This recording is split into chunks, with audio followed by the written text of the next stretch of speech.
इतना बुरा लग रहा है मुझे ये बात जान करके, और सोचने पे मजबूर हो गई मैं कि ऐसे कैसे कोई कर सकता है अपनों के साथ। मैं बता रही हूँ, एक आंटी हैं मेरे पास, वो आती हैं पिछले 2 ढाई साल से, वो क्लाइंट है मेरी।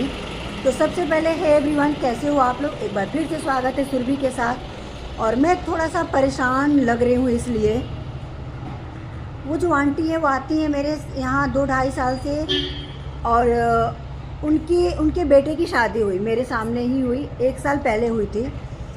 तो जब शादी नहीं हुई थी तो बहुत अच्छे से बात करती थी कि बेटा मैं अपनी बहू को लेकर के आऊँगी, मेरी बहू तुम्हारे पास आएगी, उसको हर महीने लेके आऊँगी, उसका फेशियल मैनी पैडी मतलब जो भी है हेयर स्टाइल जो एडवांस है वो करा देना। और मैं अपनी बहू का एडमिशन भी करा रही हूँ, वो हॉस्टल में जाके पढ़ेगी, क्योंकि वो पीछे से पढ़ते आ रही है, तो मैं नहीं चाह रही हूँ कि वो पढ़ाई अपना ड्रॉप करे, और मैं उसको एडमिशन हॉस्टल में भेजूँगी। और आंटी ने हॉस्टल में भेजा भी था, वो बहू पढ़ी भी। और आज जब आई थी वो बहू, मतलब जब शादी के 1-2 बार वो ले कर के आई थी तो पूरा पैकेज बनवाती थी। उनके पास बहुत मतलब अच्छे फैमिली से हैं वो, तो वो बहुत अच्छा खासा पैकेज बनवाती थी कि मेरे बहू को फेशियल करवा दो, हेयर कट करवा दो, और बैठ करके एडवांस सर्विस देती थी अपनी बहू को। 1 साल पहले की बात बता रही हूँ ये। और जब अब बहू को बच्चा हो गया है, उनका पोता हो गया है, तो वो पोते को संभाल रही थी और बहू थ्रेडिंग करवा रही थी।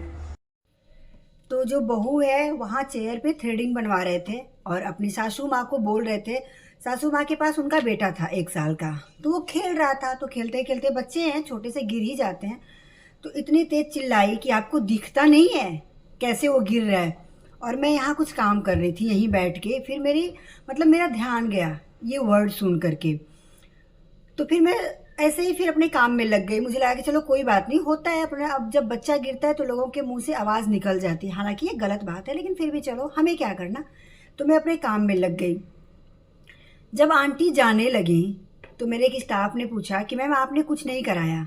जब सर्विस हो गई थी उनकी तो आंटी जाने लगी थी, तो स्टाफ ने पूछा कि मैम आपने कुछ सर्विस नहीं कराया, क्योंकि जब वो आंटी पहले आती थी तो वो बहुत अच्छे से पैकेज लेके सब कुछ करा के जाती थी। तो आंटी की आंखों में आंसू आ गया, और वो आंसू बाहर निकलता, आप लोग यकीन नहीं मानोगे, उससे पहले मेरे आंख से आंसू गिरने लगे, क्योंकि कहानी कुछ सुनने को थी ही नहीं, सब कुछ विजिबल था, सब कुछ दिख रहा था, और मैं खुद को रोक नहीं पाई और सामने भी नहीं रो पाई, ताकि उनकी अगर बहू देखेगी तो घर जाके पता नहीं क्या क्या बोलेगी। तो यार